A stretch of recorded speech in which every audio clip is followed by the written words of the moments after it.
Nah, ini dia perahu otok-otok. Bisa berlayar dan bisa ngeluarin suara otok-otok. Cara mainnya tak mana, Wak? Mudah nian.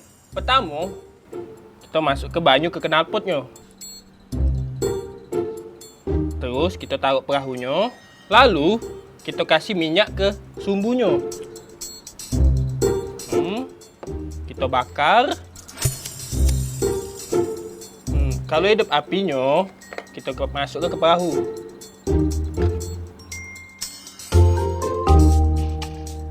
Kita tunggu sampai hangat berapa menit.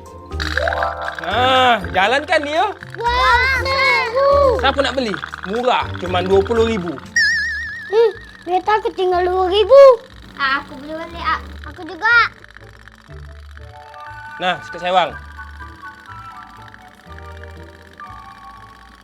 Dom, aku nak nengok kau main, Dom. Ya, nengok, Ya.